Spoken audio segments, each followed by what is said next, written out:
আসসালামু আলাইকুম। দেশের বাইরে সকলকে সালাম। তবে হ্যাঁ, একটি সাধকের বাণী বলতাছি। বাণীটা হলো এই: রোজা খুব সুন্দর একটি দামি জিনিস। বছরে একবার আসে, শুধু একটা মাস। তবে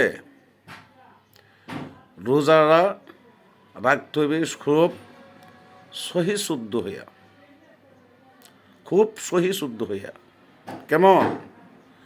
গোসল করিয়া শৈল ভালো তো মরাইলেই সহি শুদ্ধ বলে না।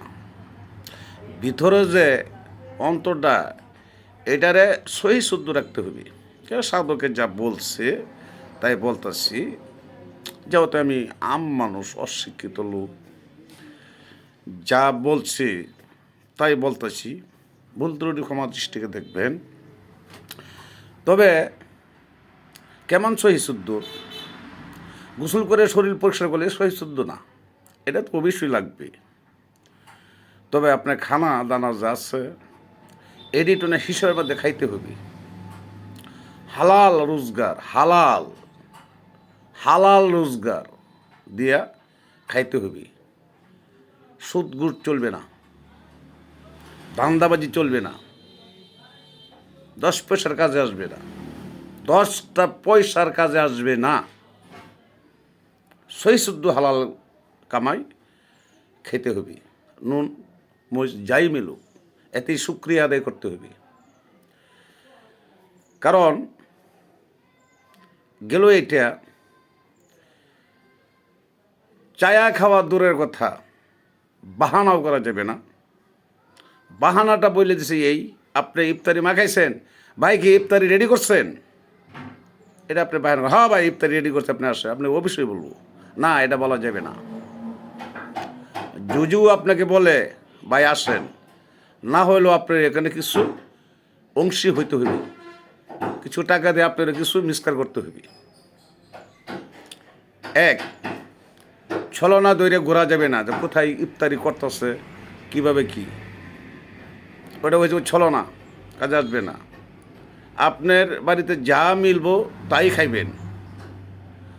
যুজু কেউ আপনাকে বাড়িতে এসে দাওয়াত করে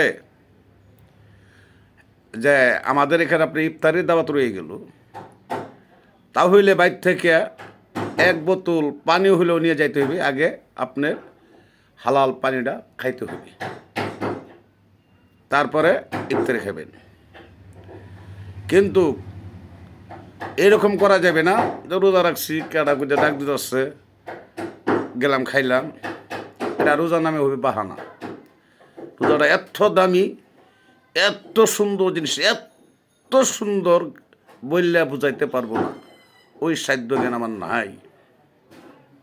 কারণ এটা এত সুন্দর জিনিস, বৎসরে একবার আসে, আর একবার পাওয়া যায় কি না ওই ধরনের কোনো আশা নাই, নিঃশ্বাসে কোনো বিশ্বাস নাই। কারণ দম যাইতাছে আর আইতাছে, বন্ধ হয়ে গেলি শেষ।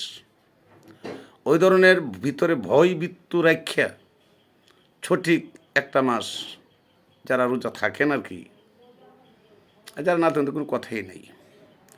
আপনার হালাল কি আর বেহালাল কি, একটাই। কিন্তু এটা আমি রোজা ধরনের বলছি, হ্যাঁ বড় যদি আমার ভুল ত্রুটি হোক, যে সে বেড়া আমার কী জ্ঞান দেশ। অনেকে দেখি যে সুদ ঘুষ খাইতেছে, আসরের আগেই দাঁত ভ্রাস করতেছে, এই করতেছে সেই করতেছে, থামাল এই এটা দে হেঁটে দে, বহু দেখে বলতেছি আর কি।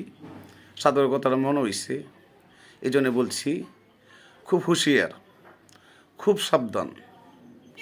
সবাই খারাপ কিছু থেকে বিরত থাকতে হবে, বিরত থাকতে হবে। একটা মাস খুব খুব দামি, কিন্তু খুব দামি।